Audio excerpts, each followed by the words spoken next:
이런 시대의 변화는 우리 신앙생활의 방식과 행태에도 엄청난 변화를 가져올 것이 뻔한데, 그렇다면 우리는 어떻게 해야 하나 하는 것이죠. 이제는 그 챗GPT를 통해서 각자가 원하는 본문이나 주제에 관해서 설교를 생성해낼 수 있는 그런 시대가 되었고, 질문을 어떻게 하느냐에 따라서 자기가 원하는 것을 원하는 목사님이 만들어냈을 법한 설교문으로 만들어낼 수도 있고요. 또 이 음성 학습을 시키면 그분의 음성으로 들을 수도 있는 그런 시대가 우리가 된 것이죠.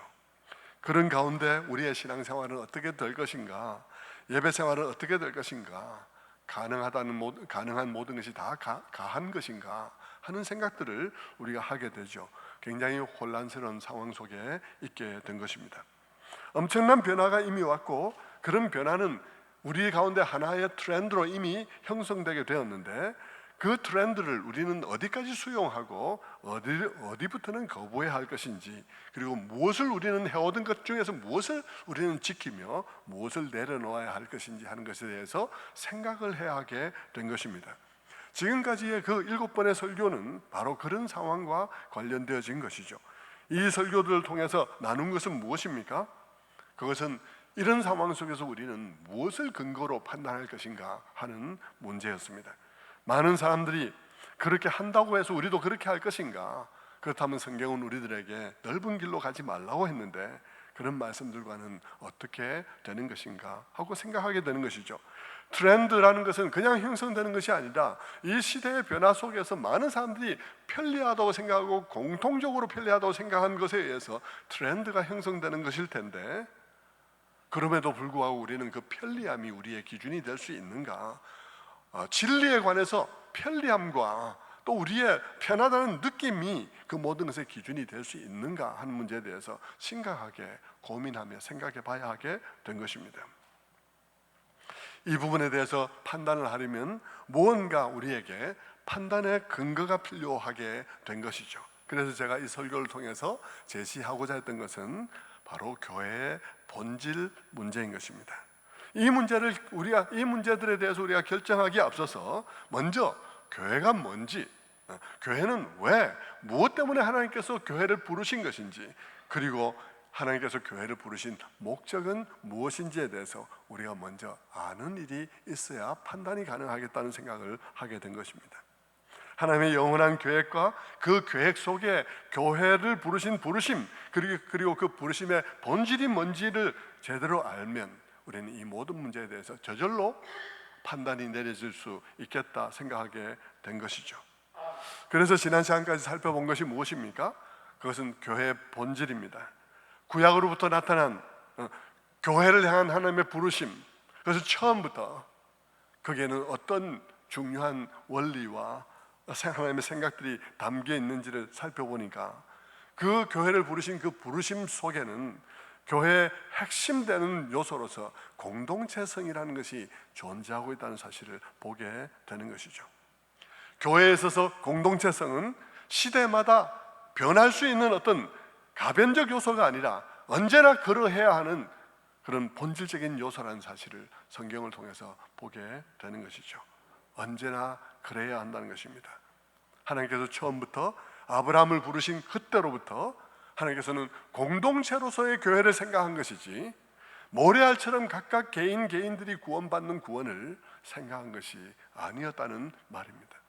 창세기를 보면 하나님이 아브라함을 부르신 그 사건의 배경에 어떤 그림이 있는지를 우리가 볼 수 있습니다. 여러분, 아브라함을 부르신 그 부르심 사건의 배경에는 창세기의 또 다른 이야기들이 이 뒤에 이렇게 막처럼 드리워져 있는데, 그 배경에 드려진 그림은 노아 홍수 사건과 그리고 그에 이은 바벨탑 사건이었습니다. 그것들이 의미하는 바는 타락한 인간의 죄를 멈출 수가 없다는 것이죠. 아무리 홍수로 쓸어내버린다 할지라도 그 속에 몇 명이라도 남겨놓으면 그 몇 명 안에서 죄가 나온다는 것을 보여주고 있는 것입니다. 여러분, 죄는 인간의 바깥에 있는 것이 아니라 인간 안에 있기 때문인 것이죠. 그런 그림이 죄의 문제는 그런 것이다, 정말 이것은 해결할 수 없는 문제다, 그것은 인간 안에 있는 문제요. 단 한 명을 남겨놓아도 그 속에 있는 죄 때문에 죄가 다시 창궐하게 될 수밖에 없다는 그림이 뒤에 그냥 이렇게 막으로 쳐져 있고, 그런 가운데서 하나님께서 아브라함을 부르시는 부르심이 있습니다. 하나님의 적극적인 구원의 계획이 나타나고 있는 것이죠. 그 계획은 아브라함을 불러서 그 아브라함의 후손들 중에 하나님께서 택하신 자들을 결코 포기하지 않는 하나님의 사랑으로 사랑하시는 거였습니다. 그래서 그들이 그 하나님의 사랑을 경험하고 그 사랑의 경험을 통해서 그 타락한 세상 속에서 남다른 공동체를 이루게 하려는 것이 하나님의 계획이죠. 그것을 통해서 그 공동체가 하나님 나라의 모델하우스가 되게 하시고, 그리고 하나님의 계획의 쇼룸이 되게 하신 것입니다. 그러기 위해서 교회는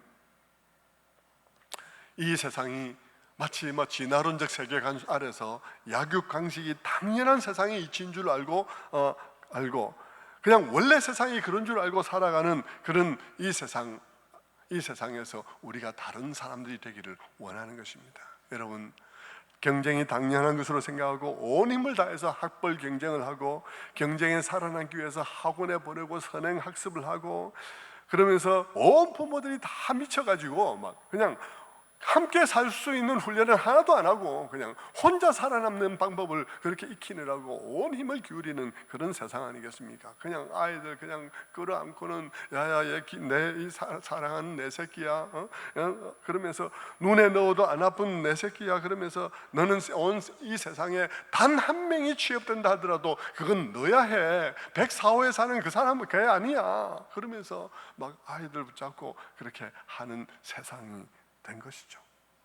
그래서 아이들을 그렇게 들볶으면서 결국 아이들이 공부하다가 정신병원 가고, 그렇게 입시를 또 무사히 마쳤다 하더라도 자기가 원하는 학교에 못 가고 원하는 직장에 못 가면 그냥 인생 폭망한 줄 알고 두분불출하고 사람 안 만나고, 그러다가 옥상에 올라가서 내려다보면서 눈물을 흘리는 그런 세상이 되고 있는데, 그런 세상 속에서 하나님께서는 이 공동체를 통해서 세상에 그런 삶만 있는 게 아니야. 이 세상에는 다른 삶도 있어. 이 세상은 그저 약육강식의 세상만 돼야 되는 게 아니야. 그러면서 하나님께서는 이 공동체를 통해서 다른 세상, 다른 삶, 샬롬의 삶이 있다는 사실을 보여주기를 원한 것이죠. 더 나아가 그런 방식을 통해서 이 세상에 우리를 구원하시고 우리를 사랑하신 하나님의 놀라우신 그런 아름다움과 선하심을 드러냄으로써 세상이 하나님께로 돌아오게 하는 복의 통로가 되도록 교회를 부르셨다는 것입니다.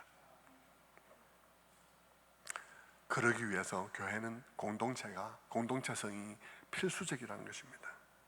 왜냐하면 그런 삶을 담아야 하는 그릇이기 때문인 것입니다. 그 말은 이것이 본질이라는 것이죠. 공동체라는 것이 교회의 본질이라는 것입니다. 세상이 아무리 변해도 예배의 기본은 공동체 예배라는 것입니다. 그러니까 모이기를 피하는 어떤 사람들처럼 하지 말고 서로 모여서 예배하고 사랑과 선행으로 격려하는 일을 해야 한다는 것이죠. 물론 그렇다고 이 시대에 아주 유익한 도구인 유튜브로서 송출하는 일을 중단해야 될 이유는 없지만 그 유용성은 제한해야 하는 것입니다. 적어도 예배에 있어서 말입니다. 가능하다고 다 가한 것이 아니란 말이죠. 세상에는 정말 유튜브라는 것을 통해서 비로소 예배 드릴 수 있게 된 사람들도 너무 많습니다. 새벽 예배도 드릴 수 없었는데 출근하면서 새벽 예배 드리는 사람도 있습니다. 해외 출장 중에 예배에 참여할 수도 있습니다.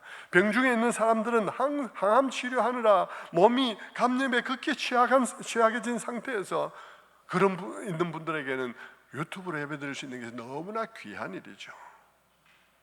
그러나 여러분, 우리는 그런 비대면의 예배의 유용성은 몇몇 가지의 경우에 제한해서 우리가 유용성을 인정해야 하는 것이죠. 그 외에 우리는 모여서 예배해야 하는 것입니다. 왜냐하면 교회의 본질이 공동체인 것이기 때문입니다. 하나님께서 교회를 부르신 목적을 공동체를 통해서 수행할 수 있기 때문인 것이에요. 여러분, 그런 얘기들을 쭉 말씀을 드렸고, 2주 전에는 여러분 그 외에도 실용적인 측면에서, 기능적인 측면에서 우리가 모여야 할 이유들에 대해서도 쭉 말씀을 드렸습니다. 여러 실제적인 이유가 있었죠.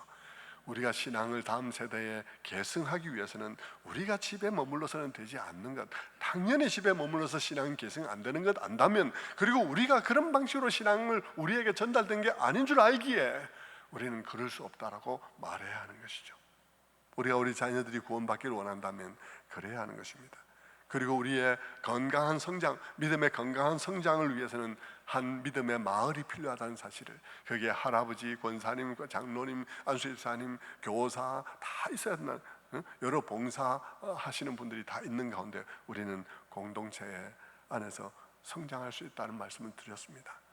그리고 우리의 정체성을 유지하기 위해서 밖에만 나가면 예수 믿는 사람 10%, 20%밖에 안 되니까, 또 우리 아이들은 가면 3%밖에 안 되니까, 외국인과 나그네 같은 그런 상황 속에 있는 그들이 정말 신앙의 정체성을 지키기 위해서는 교회 공동체로 모여서 서로 격려받는 일이 필요하지 않겠습니까?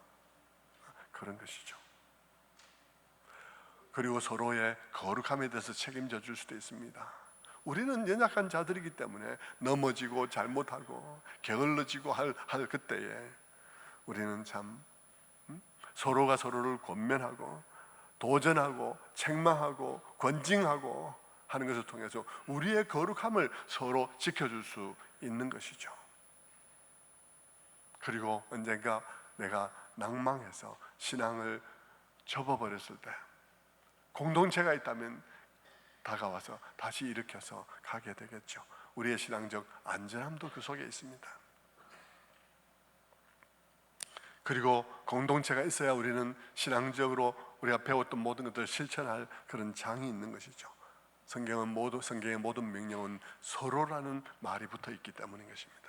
자, 그렇게 우리가 살펴보았고, 지난 주일에는 우리가 가나안 정탐꾼 사건을 통해서 또 무엇을 보았습니까? 가나안 정탐꾼 사건을 통해서 우리는 하나님을 실망시키고 정말 하나님을 분노하게 하는 일이 무엇인지를 보았습니다. 그것을 통해서 우리는 하나님께서는 교회가, 그분의 백성이 자기들의 정체성을 잃어버리고, 그리고 우리가 무엇을 위해서 부름받았는지 그 목적을 잊어버리고 그것을 수행하지 않으리 할 때 하나님께서 진노하신다는 사실을 우리가 알았습니다. 그건 아주 당연한 것이에요. 하나님께서 교회를 구원의 도구로, 구원의 이 통로로 그렇게 부르신 유일한 기관이 교회 아니겠습니까? 그 세상을 구원하기 위한 유일한 구원 기관이 자기들이 무엇을 위한 존재인지를 알지 못한 채 그것이 싫다고 돌아서면 그것을 존재시킬 이유가 없는 것이죠. 그런 의미에서 우리는 지난주의 설교를 통해서 우리는 바로 하고 있는가 하는 것을 생각하게 된 것입니다.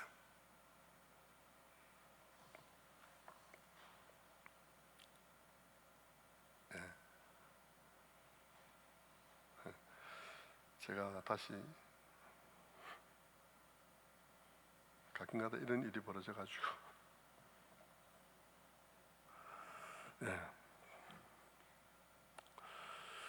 그래서 그런 얼마나 하나님께서 이 우리가 정체성을 잃어버리는 것을 심각하게 생각하시는지를 우리가 보게 된 것이죠. 그리고 이제 오늘 이 세상의 트렌드도 굉장히 중요하지만 그 트렌드를 통해서 이 세상의 소리에 귀를 기울이기도 해야 하지만 모든 판단의 기준은 하나님께서 우리를 부르신 그 부르심의 목적이 무엇인지, 그 영원한 계획 속에서 교회의 위치가 무엇인지, 역할이 무엇인지를 알고 그 가운데서 우리가 판단을 해야 한다는 사실을 지난주일까지 말씀을 드렸습니다. 자, 오늘 우리가 이 모든 이야기를 마무리하면서 에스겔 47장을 읽어보았는데요, 에스겔 선지자는 유다가 멸망하기 하는 과정에서 유다가 그 바벨론으로부터 여러 차례 공격을 받았습니다. 그때마다 포로를 잡아갔는데 에스겔은 2차 공격 때에 포로로 잡혀서 끌려갔습니다. 그리고는 그 바벨론에서 생활하게 되었는데요, 거기서 그는 선지자로 부름을 받죠. 거기에 끌려간 사람들, 그 사람들은 마음에 어떤 생각을 가지고 있었나 그러면, 이건 뭔가 잘못된 것이야. 우리가 하나님의 백성인데 우리가 왜 이런 일이 벌어졌을까? 우리 곧 돌아가게 될 거야. 저기 우리 나라가 제대로 여전히 건재하고 있고 성전도 저렇게 건재하고 있으니까 우리는 곧 돌아갈 거야. 이건 하나님의 행정착오야. 뭐 이런 식의 생각을 하고 있는 거죠. 그렇게 생각하고 있는 그들에게 에스겔은 처음에 그 예언의 초반 활동을 통해서 이것은 하나님의 행정착오가 아니라고, 이것은 우리의 죄 때문에 일어난 일이라고 계속해서 그것을 설교를 했습니다. 그리고 그의 활동의 후반에 그는 새로운 환상을 보게 되는데, 그것은 그 백성을 위로하기 위해서 회복에 대한 그런 환상이었어요.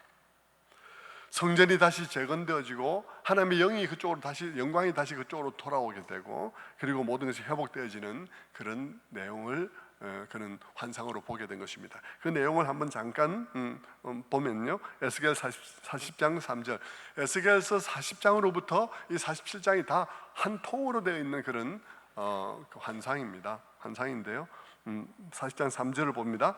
나를 데리시고 거기에 이르시니 모양이 놋같이 빛난 사람 하나가 손에 삼줄과 측량하는 장대를 가지고 문에 서 있더니 5절, 내가 본즉 집 바깥 사방으로 담이 있더라. 담이 있는데 그 담 안에서 놋같이 빛난 사람 하나가 장대를 가지고 측량을 하고 있습니다. 우리가 쭉 읽어보면 이 측량이 성전을 짓기 위한, 재건하기 위한 측량이라는 사실을 우리가 보게 되죠. 거기서 놋같이 빛나는 신비한 인물이 그 일을 하고 있는데, 놋같이 빛난다는 말을 성경에서 쭉 찾아보면, 신약에 보면 여러분, 예수님이 부활하시고 난 다음에 그 요한계시록에서 그 부활하신 주님을 요한이 보게 되는데, 그때 주님의 모습이 어떻습니까? 주님의 모습이 그 발이 풀무불에 연단한 주석 같다라고 하고 그 얼굴이 해같이 빛나더라, 이렇게 되어 있습니다. 그러니까 우리가 이 본문의 말씀을 보면서 이 본문에 나와 있는 이 성전을 재건하는 그분이 부활하신 주님을 의미한다는 사실을 연결시켜서 생각을 할 수가 있어요. 그리고 우리가 요한복음을 읽어보면 요한복음에서 2장에서 뭐라 그럽니까? 예수님께서 성전에서 말씀하시죠. 이 성전을 헐라 내가 사흘 만에 다시 일으키리라, 이렇게 말씀하세요. 그러니까 예수님께서 성전을 짓는 분으로 등장하시고, 그리고 계시록에 보면 그 성전을 지으신 그분의 모습이 빛난 주석과 같고 얼굴이 해같이 빛나는데, 이 에스겔 선지자의 예언 속에, 그 환상 속에 보면 그 속에 성전을 짓기 위해서 준비하고 계신 분의 모습이 그 모습이라는 사실을 알 수 있게 되죠. 그리고 환상을 계속 보는 중에 에스겔서 43장에 가면 완성된 성전에 여호와의 영광이 돌아오는 모습을 보게 됩니다. 43장 1절 말씀을 봅니다. 그 후에 그가 나를 데리고 문에 이르니 곧 동쪽을 향한 문이라. 이스라엘 하나님의 영광이 동쪽에서부터 오는데 4절, 여호와의 영광이 동문을 향하여 성전으로 들어가시기로 내가 보니 여호와의 영광이 성전에 가득하더라. 자, 성전을 떠났던 여호와의 영광이 돌아오는 환상을 보게 되는 거예요. 그러고 난 다음에 오늘 우리가 읽었던 이 환상이 이어지는 것입니다. 오늘 우리가 읽었던 이 환상, 여러분, 성전에서 문지방에서 물이 나와서 강이 되는 이 환상은 우리가 이미 여러 번 들었고, 교회 다닌 분들이라면 어디서든 몇 차례나 이 얘기를 들었을 것이니까 무척 잘 안다고 생각합니다. 큰 줄거리만 보면 이 환상을 보던 이 이끌려가서 환상을 보고 있던 그 에스겔이 보니까, 문득 보니까 성전 문에서 물이 나오고 있었습니다. 문지방에서 물이 흘러나오고 있었습니다. 그래서 그는 성전 바깥쪽으로 나가서 이 물이 어디로 가는가를 보게 되었죠. 성전 바깥쪽에 가서 보니까 성전 동문 쪽에서 물이 흘러나가는데, 그 사람이 함께 있던 그 사람이 1,000척을 재어서 건너가게 하니까 발목에 왔고, 다시 1,000척을 재어서 건너가게 하니까 무릎에 왔고, 다시 1,000척을 재어서 건너가게 하니까 그것은 허리까지 오고, 다시 그렇게 하니까 그것이 사람이 건널 수 없는 강이 되었다. 근데 다시 돌아와서 강가로 나와 보니까 없던 나무가 쫙 빽빽하게 있고, 나무마다 과실을 맺는데 달마다 과실을 맺는 그런 모습이더라. 그리고 그 사람이 말하기를 이 물은 동쪽으로 흘러서 요단 계곡으로 흘러 들어가고, 요단 계곡을 따라서 사회로 이르게 되는데, 계곡에 흘러 들어가면 그 강들이 살아나고, 사해로 흘러 들어가면 죽은 바다가 살아나서 거기서 어업이 다시 활성화되는 일들이 일어나게 된다고 그렇게 말씀하시더라는 거예요. 그렇게 이제 얘기를 들었습니다. 여러분, 이 얘기를 여러분 한두 번 들은 건 아닐 텐데요, 이 얘기가 무엇에 관한 얘기죠? 말할 것도 없이요, 장차 예수 그리스도로 인해서 회복될 그런 시대에 관한 모습입니다.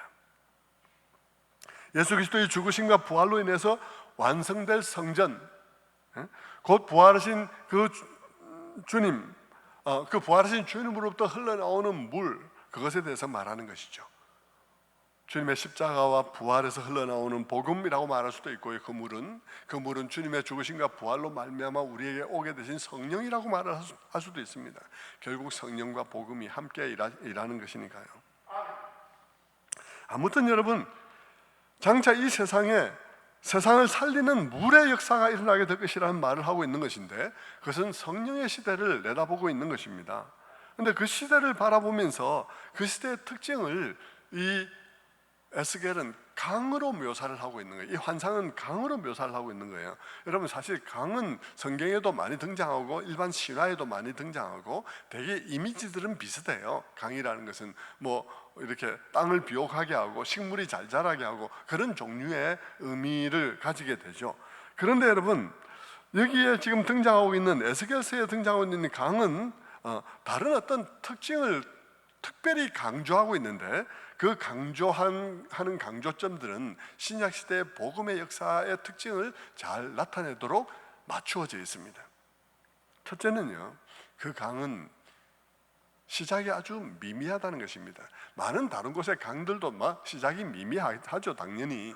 그런데 다른 많은 곳에서의 강들은 그냥 단순히 강으로서 바로 소개하고 강에 관한 이야기하다가 그렇게 마쳐지는데, 오늘 이 본문은 특별히 시작이 아주 미미하다는 사실을 매우 강조하는 방식으로 나오고 있다는 사실이에요. 그것은 여러분, 다른 모든 일도 사실 작은 일로 시작하는 것이지만 복음은 특별히 그렇다는 것입니다.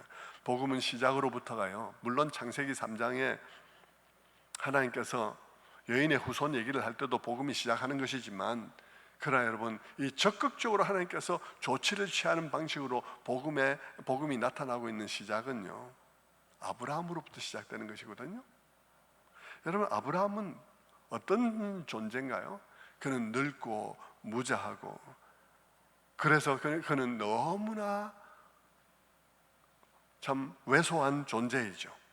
그런데 그로부터 하늘의 별과 같고 바다의 모래와 같은 교회의 이야기가 시작되는 것입니다. 신약에 와도 예수님 보십시오. 예수님을 말미암는 복음 어떻게 시작하나요? 마구간에서 시작을 합니다. 마구간이 아니라도 십자가에서 시작해요. 수치와 패배가 시작입니다. 그와 마찬가지로 복음의 역사도 언제나 어느 곳에 복음이 전파되든지 간에 언제나 가난한 자들과 슬픈 자들과 배우지 못한 자들과 억압받는 자들과 그런 것으로 시작하죠. 이런 복음이 로마를 정복하지만 그 복음은 로마에서 시작된 게 아니라 로마의 식민지에서 시작됐다는 것이죠.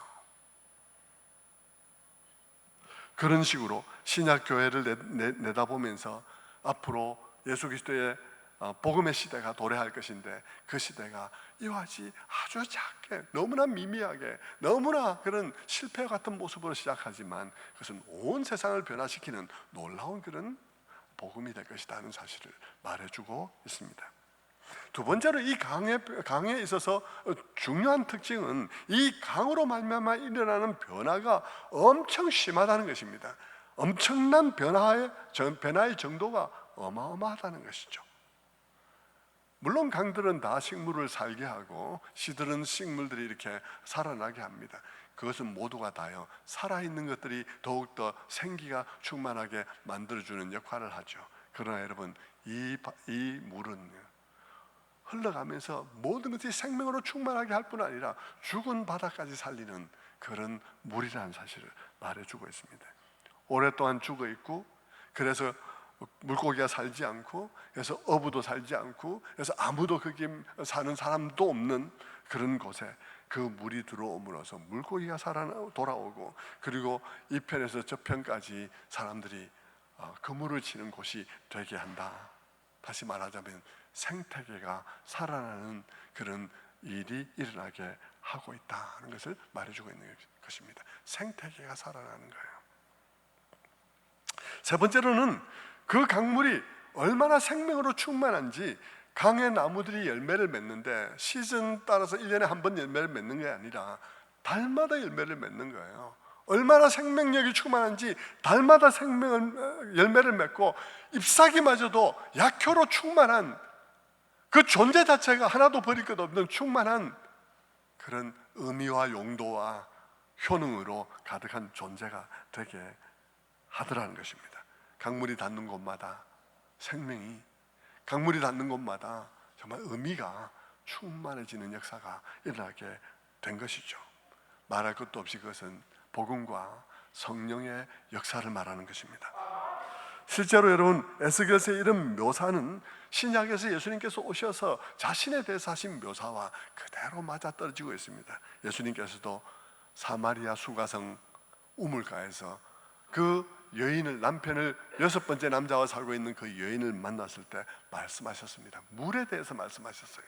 뭐라 말씀하셨습니까? 요한복음 4장 13절에서 예수께서 말씀하십니다. 예수께서 대답하여 이르시되 이 물을 마시는 자마다 다시 목마르려니와 내가 주는 물을 마시는 자는 영원히 목마르지 아니하리니 내가 주는 물은 그 속에서 영생하도록 솟아나는 샘물이 되리라.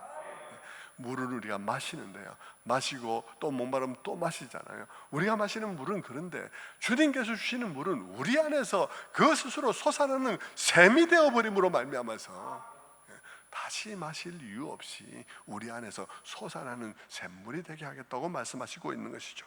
그리고 요한복음 7장에 가면 초막절에 예수님께서 말씀하십니다. 7장 37절에 명절 끝날 곧 큰 날에 예수께서 서서 외쳐 이르시되 누구든지 목마르거든 내게로 와서 마시라. 나를 믿는 자는 성경의 이름같이 그 배에서 생수의 강이 흘러나오리라. 아까 수가성 여인에게는요, 그 여인이 남편을 6번째 남자를 만나야 할 정도로 인생에 지치고 치이고, 그래서 낙심하고, 그래서 말라 비틀어져 버린 그런 삶이지만 주님께서 그 여인에게 내가 주는 물을 마시면 네가 정말 삶이 치유되질 것이라고 말씀하셨는데, 자기의 삶만 치유되지는 정도가 아니라 이제는 그 안에서 솟아난 샘물이 강처럼 흘러나게 될 것이다 하는 말을 하고 있는 것이죠. 결국 여러분, 이 말씀들을 결부하면 무슨 말이 되나요? 에스겔서에 보는 그 성전 문지방에서 나오는 물은 이제 주님을 믿는 자들 속에서 솟아나며 그들을 통해서, 믿는 신자들을 통해서 세상으로 흘러나가는데, 그것이 닿는 곳마다 변화되는 역사가 일어나게 될 것이라고 말하는 것 아니겠습니까? 결국 신자들이 진실로 예수 그리스도를 나의 성전으로 삼고 내 마음속에 그 주님을 받아들이면 그 신자 속에서 솟아나는 놀라운 복음의 역사로 말미암아 참 신자가 된 사람들을 만나는 점마다 세상 속에서 변화가 일어나게 될 것이라는 사실을 말하고 있는 것이죠. 신자에게는 세상을 변화시킬 충만한 능력이 주어질 수 있다는 사실을 말하고 있는 것입니다. 결국 이 이야기들은 나중에 어떻게 됩니까? 결국 오순절 날에 성령께서 마가의 다락방에 각 사람의 머리 위에 임하게 되고, 그 성령으로 인해서 이루어지는 놀라운 공동체의 출현을 우리가 보게 됩니다. 그 공동체가 세상의 복의 통로가 되죠. 어떻게 해요? 그들은 서로 놀라운 방식으로 서로에게 헌신하는 그런 공동체가 됨으로 말미암아 사람들에게 엄청난 충격을 주었습니다. 여러분, 초대교회, 이 성경에 기록되어진 사도행전 2장과 4장의 교회뿐만 아니라 여러분, 교회사 속에서도 여러분, 초대교회는 핍박 속에 있었고 예수 믿어봐야 하나도 유익이 없는, 오늘날처럼 과거에는 예수 믿으면 덕이 되었고 오늘날은 덕도 실도 아닌 그런 시대이지만 여러분, 세상 속에서 말입니다. 그 시대는 예수 믿으면 반드시 손해보게 되어 있는 아무것도 득이 안 되는 그런 시대 속에서도 교회는 놀랍게 성장했습니다. 엄청난 속도로 성장했거든요. 그 성장이 왜 이루어졌냐라고 말할 때 사람들은 이 공동체가 너무 신기해서, 그래서 이 공동체로 말미암아 그들이 하나님께로 돌아왔다는 것 아니겠습니까? 그것이 이 교회를 통해서 세상을 구원하고자 하는 하나님의 전략인 것입니다. 여러분, 사도 바울은 이후에 이 성도와 성도들의 교회를 가리켜서 이렇게 말했습니다. 고린도전서 3장 16절의 말씀입니다. 너희는 너희가 하나님의 성전인 것과 하나님의 성령이 너희 안에 계시는 것을 알지 못하느냐. 너희 안에 성령이 계신 걸 알지 못하느냐. 이것은 교회에 관한 말씀입니다. 교회가 성전인 것을 알지 못하느냐. 고린도전서 6장 19절의 말씀은 조금 다르죠. 이렇게 말합니다. 너희 몸은, 이건 개인을 말하는 거예요. 너희 몸은 너희가 하나님께로부터 받은 바 너희 가운데 계신 성령의 전인 줄 알지 못하느냐. 우리는 개인으로서도 그렇고 공동체로도 그렇고 하나님의 성령이 계시는 성령의 전이 되고 있는 것입니다. 여러분, 예루살렘에서 그렇게 모인 그들의 작은 공동체, 정말 세상에서 하잘 것 없는 그런 계층에 속해 있는 사람들이 모여서 남다른 공동체를 만든 것이 무슨 대수겠습니까? 그런데 여러분, 그 공동체가 얼마 되지 않아서 로마를 점령을 했다는 것입니다. 총도 없고 칼도 없이 말입니다. 복음으로, 성령으로 말이죠. 그게 하나님께서 이루시고자 하는 일인 것이죠. 하나님께서는 에스겔의 환상 속에서 성전 문지방에서 흘러내려오던 그 물이, 세상을 살리던 그 물이 예수 그리스도를 주로 섬기는 모든 교회와 각 개인들을 통해서 세상에 흘러가도록 계획하신 것입니다. 그렇게 하나님께서 작정하고 계신 것이죠. 자, 그렇다면 여러분, 제가 이 모든 말씀 다음 주일에 한 번 정도 더 할지 모르겠는데요, 어쨌든 이 모든 말씀을 거의 마치면서 오늘 이 본문을 제가 왜 살펴보고 있는지를 말씀드리고 마치겠습니다. 여러분, 제가 왜 이 본문을 택해서 오늘 설교를 하고 있을까요? 그것은 지금까지의 모든 논의를 종합하기 위한 것입니다. 세상은 엄청나게 변하고 있습니다. 유튜브도 그랬고 줌도 그랬고, 그리고 챗GPT의 등장은 이제 변화가 거의 쓰나미급으로 몰려올 것을 예고하고 있습니다. 소설도 하룻밤에 써줄 수 있다고 합니다. 댓글도 몇 분 안에 수천 개를 달아줄 수 있다고 합니다. 사업 계획서도 단 몇 분 만에 만들어낼 수 있다고 합니다. 이제는 전문가가 무엇인지 알 수가 없게 되었어요. 작곡도 단 몇 분 만에 해줄 수 있으니까요. 설교도 금방 만들어줄 수 있고요. 소설도 금방 써줄 수 있습니다. 판결물도 금방 만들어낼 수 있습니다. 환자에 대해서 여러분, 진단도 의사보다 더 정확하게 내려줄 수 있습니다. 약도 정확하게 처방해 줄 수 있습니다. 지금까지 우리가 익숙한 세상은요, 한 사람이 할 수 있는 것에 한계가 있고, 네 잘하는 거 있고 내가 잘하는 거 있고, 그래서 나도 너를 인정하고 당신도 그 전문가로 인정하고 나는 내 분야에서 내가 잘한다고 말할 수 있는 세상이었습니다. 그런 의미에서 서로 가치를 인정해 주었던 세상이죠.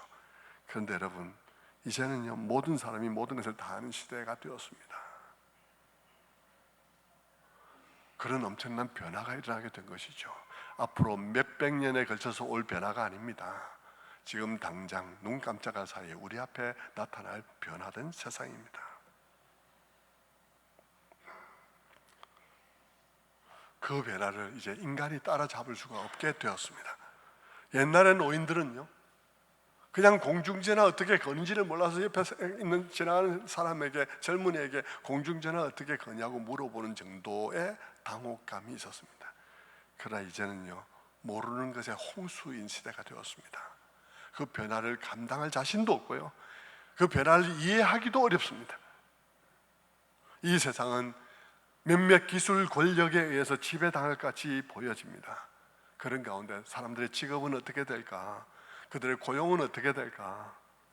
이미 세상에 태어난 사람들은 어떻게 되는 걸까?